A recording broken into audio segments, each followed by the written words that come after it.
I saw him call you worthless in front of 200 people. I saw how no one stepped in. Why would a man like you care about a waitress who spilled wine? Because when he tried to break you, you didn't bow your head. And I collect rare things. Things that don't break. The air in the obsidian room didn't just smell of truffle oil in vintage Bordeaux. It smelled of power. Located on the 55th floor of a Manhattan skyscraper, it was the kind of place where billion-dollar mergers were whispered over Wagyu beef, and where the city lights below looked like scattered diamonds belonging to the people inside. In the most secluded VIP booth, draped in shadows and velvet, sat Malik Al-Harith.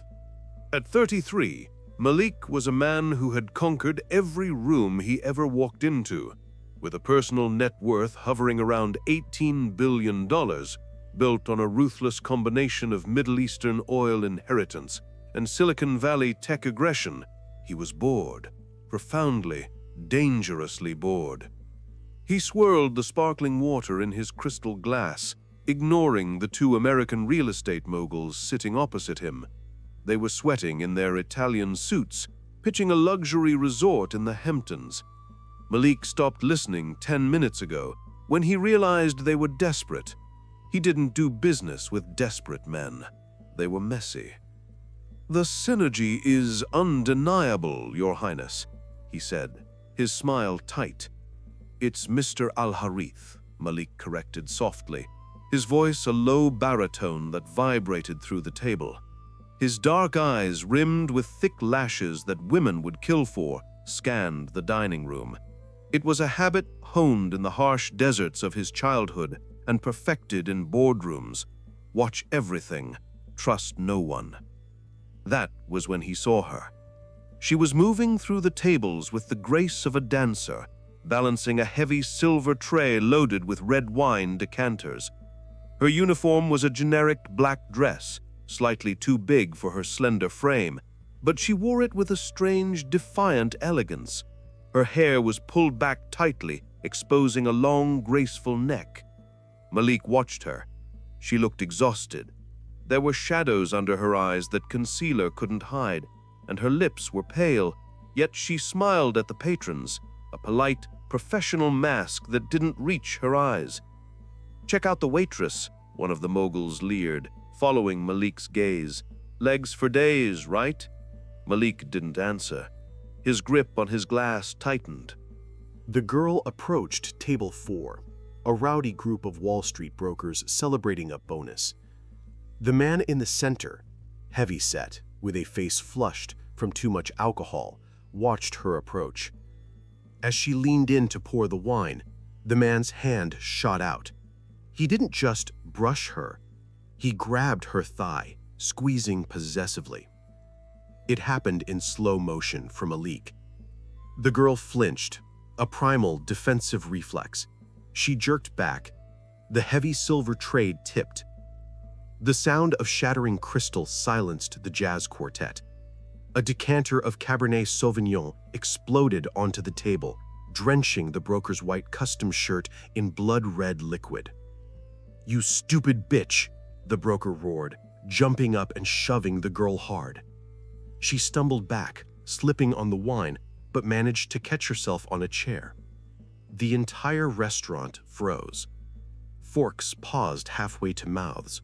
Conversations died. I am so sorry, sir," the girl stammered. Her hands were shaking violently. "You touched me and I startled." "You touched me? Don't flatter yourself, honey. You're clumsy and incompetent. Look at this shirt. This is Egyptian cotton. It costs more than your rent for a year." From the shadows near the kitchen, Julian Thorne emerged.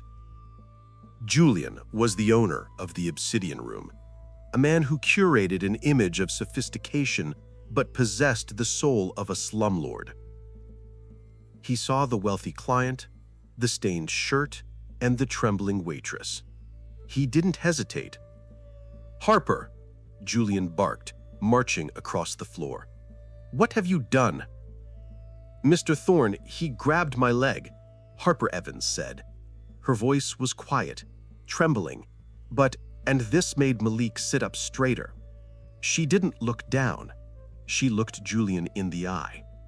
Liar, Julian spat, turning to the broker, his voice dripping with sycophancy. Mr. Henderson, I apologize profusely. The girl is new. Clearly, she lacks the breeding for an establishment like this. Breeding? Harper whispered, the word hitting her like a slap. Clean it up, Julian hissed at her, pointing to the floor. On your knees, now. The cruelty was performative. Julian wanted to show his power by destroying hers. Harper stood there. Tears welled in her large dark eyes, shimmering under the chandelier lights, but she refused to let them fall. She looked at the broken glass. She looked at the smirking broker. She looked at Julian. No, she said. The word was soft, but in the silent room it sounded like a gunshot. Excuse me? Julian stepped closer, invading her personal space. I said no, Harper repeated, her chin lifting. I am not cleaning up a mess caused by a man assaulting me. I am a waitress, Julian, not a slave. Malik felt a jolt of electricity run down his spine. It was a sensation he hadn't felt in years. Admiration. She was cornered. She was powerless. She was surrounded by wolves. And yet, she was baring her teeth. You're fired, Julian screamed, his face turning purple. Get out, and don't think you're getting your tips. You owe me for the carpet, for the wine, for Mr. Henderson's shirt. You're lucky I don't have you arrested for destruction of property. I'm leaving, Harper said. She untied her apron with slow, deliberate movements. She folded it and placed it gently on a nearby table. It was a gesture of supreme dignity. And you don't have to worry about the shirt. It matches his personality. She turned and walked away. She didn't run. She walked, head high, shoulders squared. But as she passed Malik's booth, he saw it. A single tear escaped, tracking through her makeup. He saw her hand trembling against her side, clenching her skirt so hard her knuckles were white. She wasn't brave because she wasn't afraid. She was brave because she was terrified, and she walked anyway. Malik stood up abruptly. Mr. Al-Harith, the papers? The investor stammered. Malik looked down at them with cold disdain. Get out of my sight. But the deal? The deal is dead, and if I see either of you in this restaurant again, I will buy your firm just to liquidate it. He threw a stack of $100 bills on the table, enough to cover the meal 10 times over, and strode out of the booth. He wasn't leaving the building, he was following the girl. It was raining in New York, a cold, miserable November rain that soaked through coats and chilled bones. Harper Evans walked 3 blocks before her legs gave out. She collapsed onto a bench inside a bus shelter, pulling her thin coat tighter around herself. The adrenaline crashed. The reality set in. She buried her face in her hands. Stupid, stupid, stupid, she sobbed into her palms. Pride doesn't pay for chemo. She did the math in her head, the numbers flashing like neon nightmares. Rent, $1,800, overdue. She had just thrown away her only source of income because she couldn't swallow her pride. But she knew, deep down, it wasn't pride, it was survival. If she had knelt today, she would have broken completely. She wiped her face aggressively. Come on, Harper. Dad left, you survived. Mom got sick, you survived. This is just Tuesday. She stood up and walked toward the subway. She was too distracted to notice the black armored SUV purring curbside, matching her walking pace perfectly. Inside the Maybach, Malik watched her through the tinted glass. "She takes the subway at this hour?" he murmured, frowning. To a man who hadn't flown commercial in a decade, the idea of a young woman alone on the N train at midnight was unacceptable. "Sir, do you want us to intercept?" Kareem, his head of security, asked. "No. Follow her. I need to see where she goes. I need to understand what drives a woman to choose dignity over survival." They trailed her for 40 minutes. The landscape changed from the limestone canyons of Manhattan to the graffiti-stained brick of Queens. Malik watched her get off the train and walk into a bodega. He lowered his window slightly to hear. "Mr. Lee, please, I can give you $20 now. I just need the inhaler for Leo. His asthma's bad with this rain." "Harper, you already have a tab." The shop owner sighed. "Fine, but next week you pay." "I promise. Thank you. Thank you." She walked out clutching a small box like it was gold bullion. She turned down a street lined with narrow, run-down row houses. She stopped at a house with peeling blue paint. Through the front window, the curtains were open. Malik watched. He saw a living room that was clean but sparse. He saw a woman lying on a hospital bed set up in the middle of the room, hooked up to an oxygen tank. He saw 2 children, a boy about 10 and a girl about 7, run to the door when Harper entered.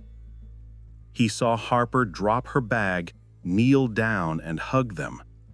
He saw her smile. It was the brightest, most beautiful, and most painful smile Malik had ever seen. She was lying to them. She was acting like everything was fine, hiding the fact that her world had just ended. Malik felt a tightening in his chest. A memory surfaced. Sandstorms, a tent flapping in the wind. His own mother hiding her hunger so he could eat. He knew this look. It was the look of someone holding up the sky so it wouldn't crush the people they loved. Malik said, "Kareem, give me the file."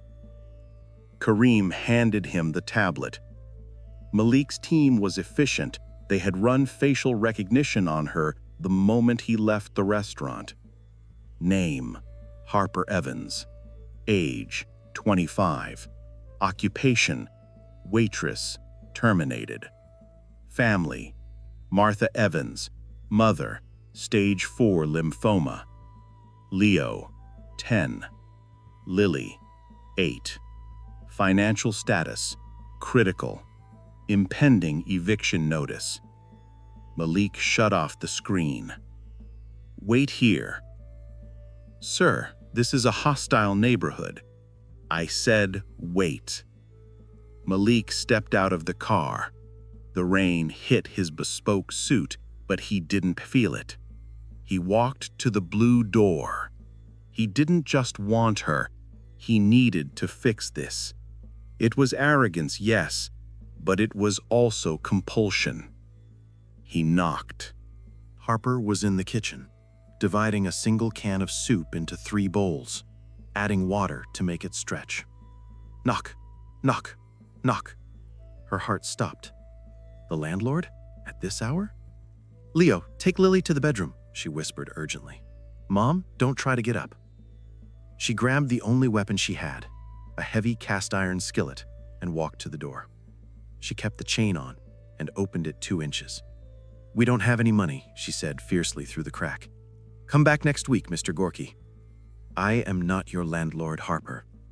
The voice was deep, accented, and smooth as dark chocolate. Harper peered out. Standing on her porch, filling the frame with impossibly broad shoulders, was the man from the VIP booth. The handsome, terrifying man who had watched her get fired. "You," she breathed. "What do you want?" Did Julian send you to make sure I don't steal the silverware? Open the door, Harper. Give me one reason why I shouldn't call the police. Because the police can't pay for your mother's chemotherapy on Friday. But I can. Harper went still. The skillet felt heavy in her hand. Who are you? I am Malik Al-Harith, and I am here to offer you a job. Harper hesitated. She looked back at her mother's sleeping form. Desperation warred with caution. Desperation won. She undid the chain and opened the door. Malik stepped inside. He seemed to suck all the air out of the tiny room. He looked around, his gaze taking in the water stains on the ceiling, the threadbare rug, the medicine bottles on the counter. He didn't look with judgment. He looked with calculation. State your business, Harper said, crossing her arms to stop them from shaking. Malik turned his dark eyes on her. Up close, he was devastating. Sharp jawline, skin the color of desert sand at dusk, and an aura of absolute command. I have a problem, and you are the solution. I'm a waitress who just got fired for spilling wine. I'm not anyone's solution. I have a charity gala this Saturday, the Golden Gala at the Plaza Hotel. It is the most important social event of the season. Julian Thorne will be there. Half of New York's elite will be there. He took a step closer. I need a partner. Not a date. Not a hookup. A partner. Someone to stand by my side, hold her head high, and help me navigate a room of sharks. Harper laughed. A harsh, dry sound. Hire a model. You look like you know plenty. Models are boring. He dismissed the idea with a wave of his hand. They are decorative. I saw you tonight, Harper. I saw a woman who refused to kneel when a man tried to break her. That is rare. That is power. He lowered his voice, stepping into her personal space. She could smell sandalwood and rain on him. Julian thinks you are trash. I want to walk into that ballroom with you on my arm, dressed in diamonds worth more than his entire life, and watch him choke on his regret. I want revenge. You want security. How much? Harper asked.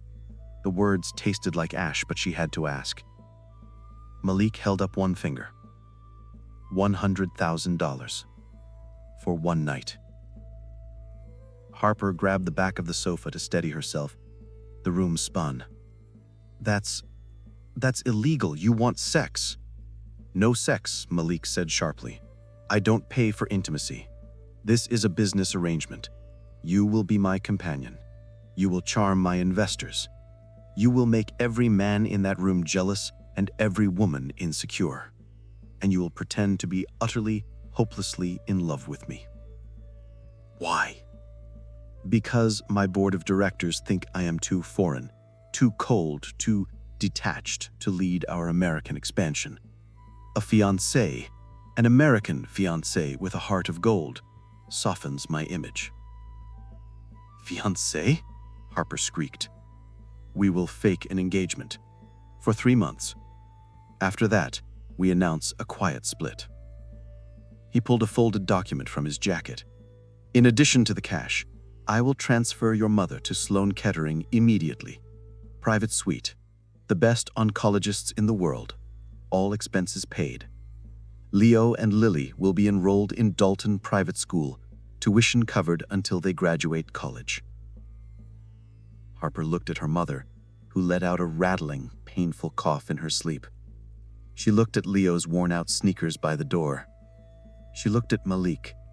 He wasn't offering charity, he was offering a lifeline. But he was also looking at her with a hunger that suggested no sex might be a clause difficult to maintain. What's the catch? Harper whispered. You belong to me, Malik said simply. For 3 months, you live in my house. You wear what I say. You go where I go. You do not speak to other men unless I permit it. You play the role perfectly. It was a deal with the devil. But this devil had the eyes of a fallen angel and the keys to her mother's survival. Harper picked up a pen from the counter. Her hand trembled, then steadied. "I have conditions," she said. Malik raised an eyebrow. "You're in no position to negotiate." "I am if you want authenticity. Condition 1, you never disrespect me. Condition 2, my family is off the limits to the press. Condition 3, if Julian Thorne talks to me, I get to say whatever I want to him." Malik's lips curved into a slow, dangerous smile. "Agreed." Harper signed the paper. "Pack a bag, Harper," Malik ordered, checking his watch. "The ambulance will be here in 10 minutes. Your new life starts now." The next 48 hours were a whirlwind that stripped Harper Evans down to her core and rebuilt her in gold. Her mother was moved to a hospital room that looked like a 5-star hotel. The doctors were already starting a new experimental treatment. Leo and Lily were settled in the guest wing of Malik's triplex penthouse on 57th Street, a place so big Leo needed a map to find the bathroom. But for Harper, there was no rest. Malik had unleashed a team of stylists, etiquette coaches, and tailors upon her. She was waxed, polished, and prepped like a racehorse. On Saturday evening, the night of the gala, Harper stood alone in the dressing room of the master's suite. She looked at the reflection. She didn't recognize the woman staring back. Her hair, usually in a messy bun, fell in glossy, dark waves down her back. Her skin glowed, but it was the dress that stole her breath. Custom made by Ile Saab, it was a deep emerald green velvet that hugged every curve of her body before cascading to the floor in a pool of silk. The neckline plunged daringly deep, and the slit went high up her thigh. It was modest, yet incredibly provocative. "Open the door," Malik's voice came from the bedroom. Harper took a deep breath. "Showtime." She opened the double doors and stepped out. Malik was waiting. He was adjusting his cufflinks, wearing a tuxedo that fit his broad frame to perfection. He looked up. His hands froze. The silence stretched, thick and heavy. Malik's eyes started at her feet, traveled slowly up her legs, lingered on her waist, and finally met her eyes. The intensity of his gaze made Harper's skin prickle. It wasn't the look of a boss inspecting an employee. It was the look of a starving man seeing a feast. "Well?" Harper asked, feeling suddenly shy. "Is it enough to fool them?" Malik cleared his throat, a rough sound. He walked toward her, closing the distance until he was inches away. "You are not fooling anyone, Harper. You are going to destroy them." He reached into his pocket and pulled out a long, flat velvet box. He snapped it open. Harper gasped. Resting on white silk was a necklace of diamonds and emeralds so large they looked fake. But the cold fire inside them told her they were very, very real. "This is the Al-Harith heirloom necklace," Malik said quietly. "It hasn't been worn since my grandmother died." "Malik, I can't. This is too much. What if I lose it?" "Turn around." It was an order, not a request. Harper turned. She swept her hair to one side, exposing her neck. Malik's fingers brushed her sensitive skin as he fastened the clasp. His touch was electric. He didn't pull away immediately. He let his hands rest on her bare shoulders. His thumbs traced small circles that made her knees weak. "Tonight," he whispered, his breath warm against her ear. "You are not the waitress from Queens. You are the future Mrs. Al-Harith. You walk with my name, and my name does not bow to anyone." He stepped back and offered his arm. "Ready to go to war, Habibti?" Harper looked at herself in the mirror one last time. She saw the fear, yes, but she also saw the fire Malik had ignited. She took his arm. "Let's go make Julian cry." The Plaza Hotel ballroom was a kaleidoscope of wealth. Crystal chandeliers, mountains of caviar, and the buzzing hive of New York's social climbers. When Malik and Harper appeared at the top of the grand staircase, the room didn't just go quiet, it stopped. The silence rippled outward like a wave. Conversations died, heads turned. Harper gripped Malik's arm, her heart hammering against her ribs like a trapped bird. They know. They see the tray in my hands. They smell the poverty. Breathe, Malik murmured, placing his other hand over hers, angering her. Look at me. Ignore them. You are the only thing worth looking at in this room. They descended the stairs. The crowd parted for Malik like the Red Sea. Harper kept her chin high. She channeled every ounce of anger she felt toward Julian and turned it into poise.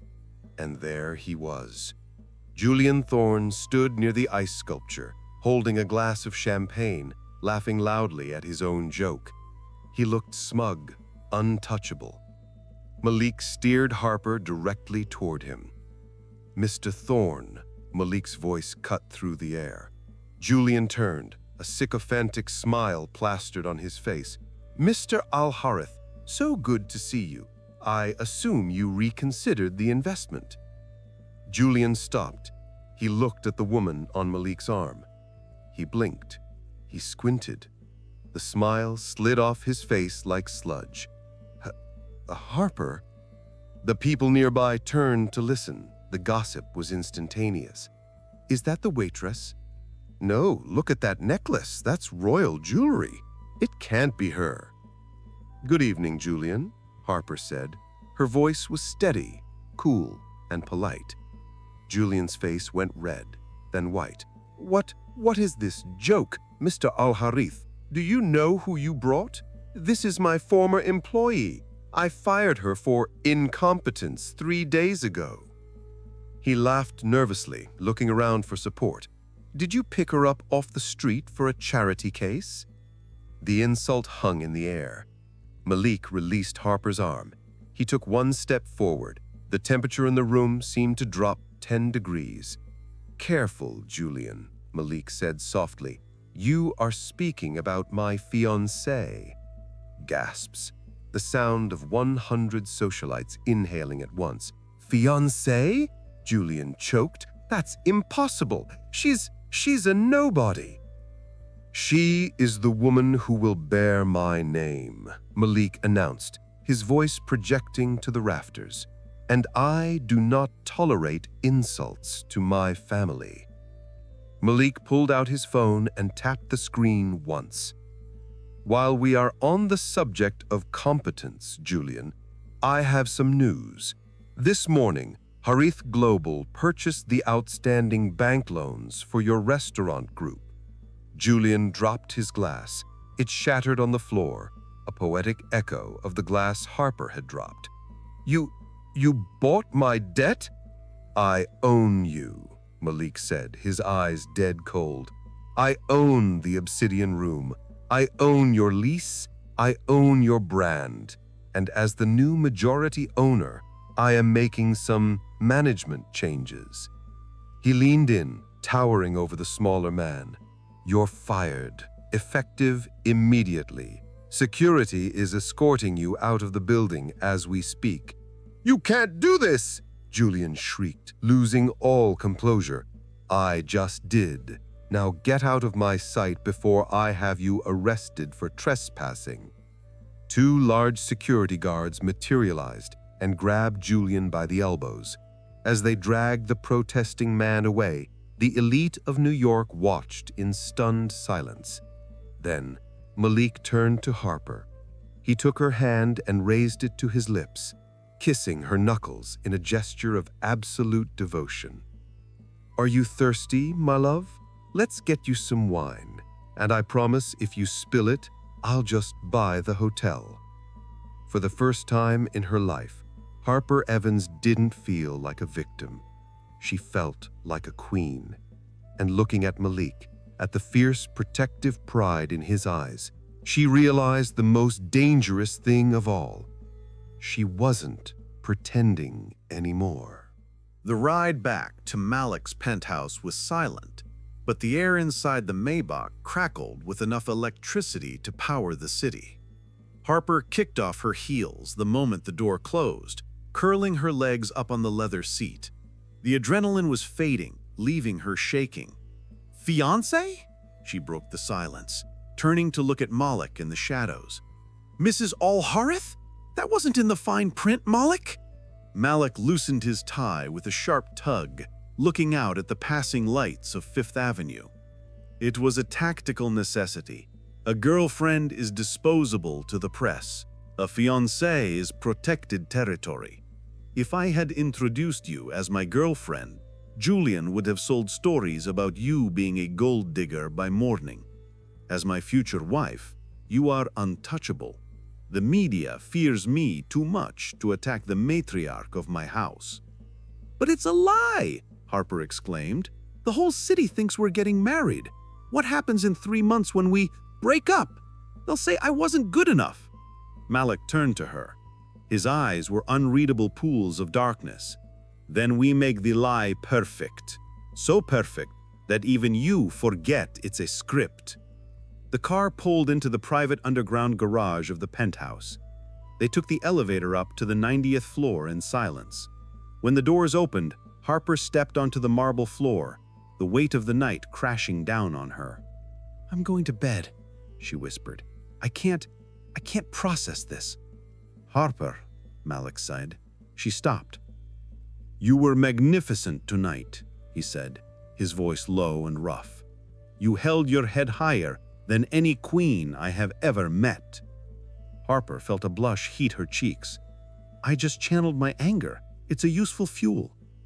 "Anger is good," Malik agreed, walking past her toward his study. "It keeps you warm. Get some rest, Habibti. Tomorrow, the real work begins." The following weeks were a surreal blur of luxury and loneliness. Being the fiancé of Malik Al-Harith was a full-time job. Harper had to learn which fork to use for oysters, how to greet a Saudi prince, and how to smile when women looked at her with undisguised envy. But the strangest part wasn't the glamour. It was the domesticity. Harper expected Malik to be a ghost in his own house, a busy tycoon she only saw at events. Instead, she found a man who was shockingly human.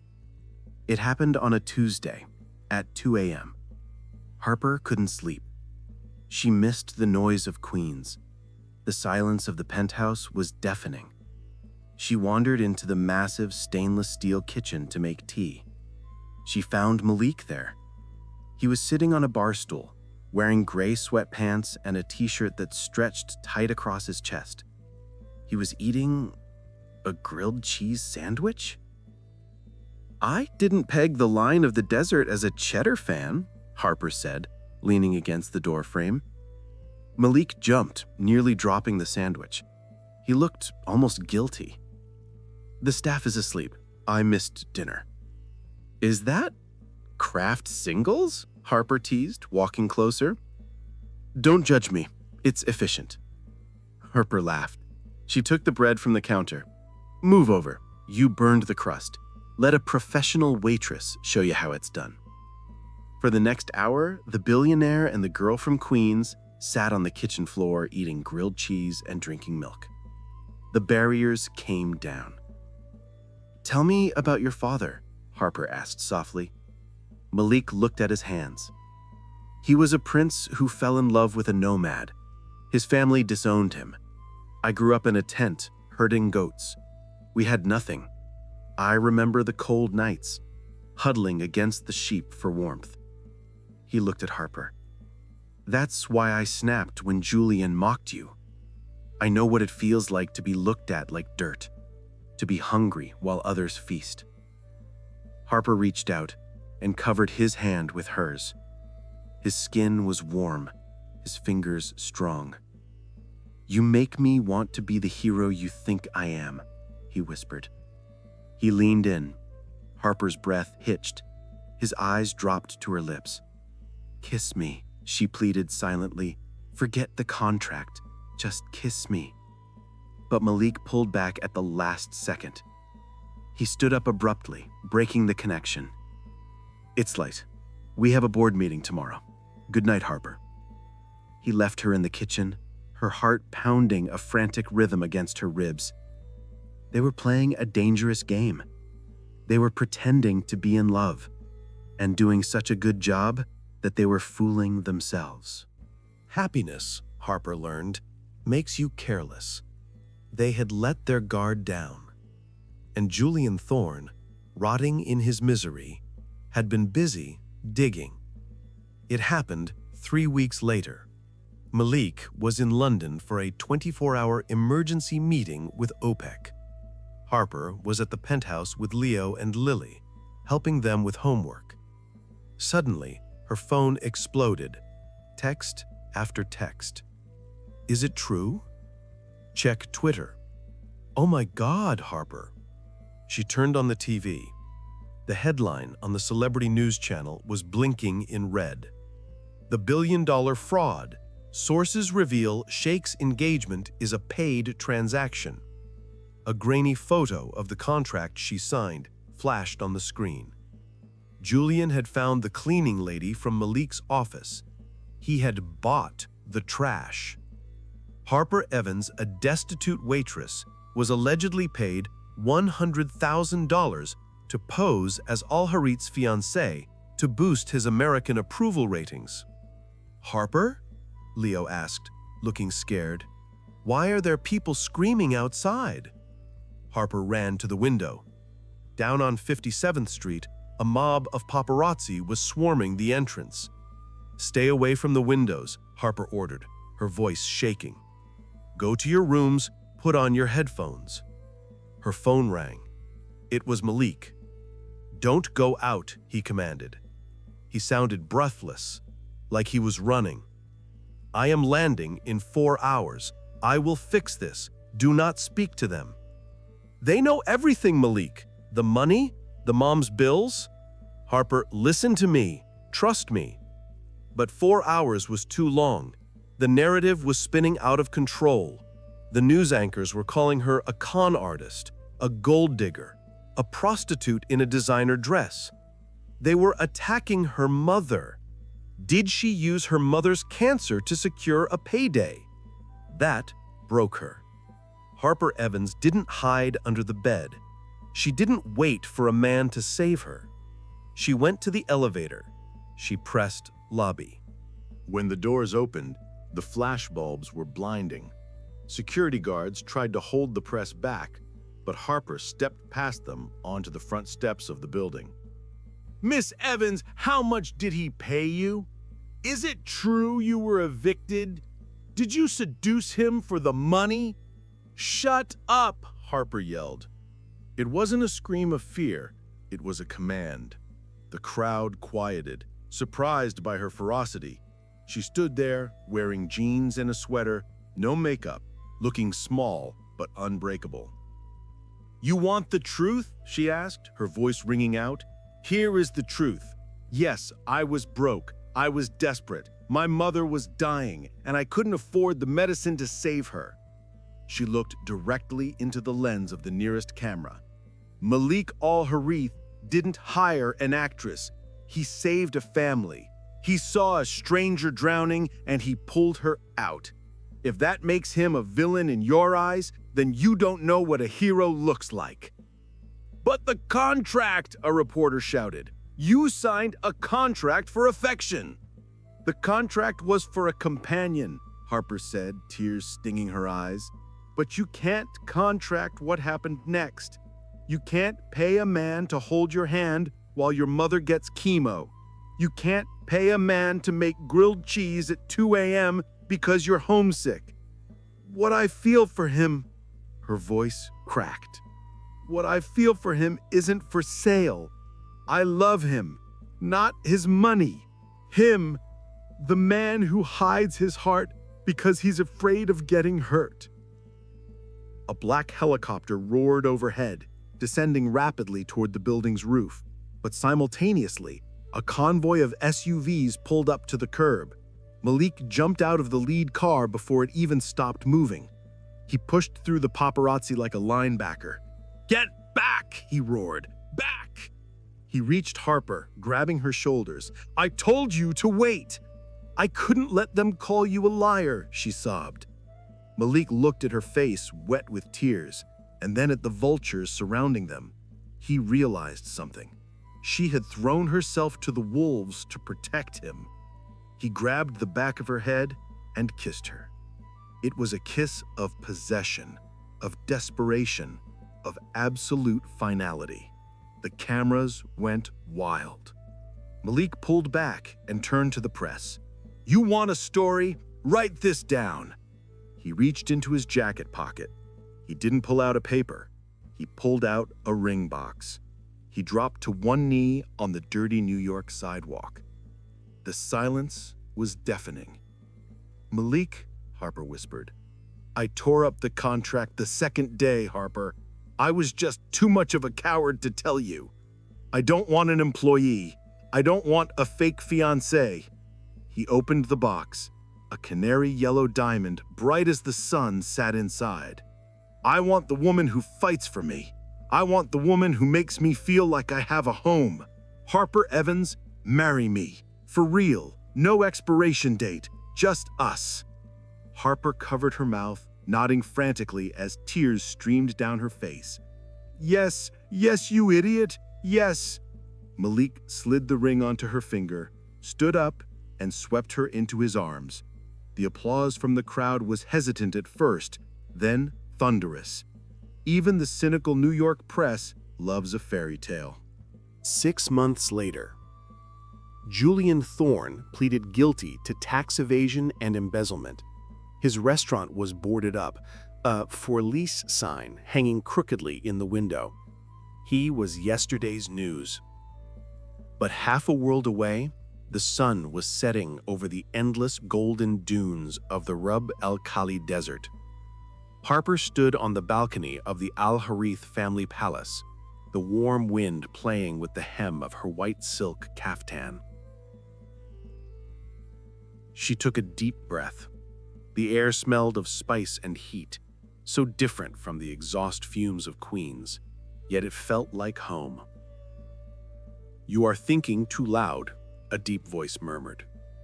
Malik stepped up behind her, wrapping his strong arms around her waist. He rested his chin on her shoulder. I was just thinking about the wine glass? Harper smiled, leaning back into him. The wine glass? The one I broke? The worst moment of my life? If I hadn't dropped that tray, I never would have met you. Malik chuckled, the sound vibrating against her back. He moved one hand to rest gently on her stomach, where a small, precious bump was just beginning to show. Remind me to send Julian a thank you card in prison. Don't you dare. Malik turned her around and kissed her forehead. My mother used to say the desert reveals who you truly are. It stripped us both down, Harper, and it turns out we fit together perfectly. Harper looked out at the horizon, where the red sun kissed the sand. She had her mother, healthy and complaining about the heat, her brother and sister, running wild with new friends, and the love of a man who would burn the world down to keep her warm. I love you, Malik. I love you, Harper. Forever. As the sun dipped below the dunes, the billionaire and the waitress stood silhouetted against the light, no longer defined by what they had lost, but by everything they had found in each other.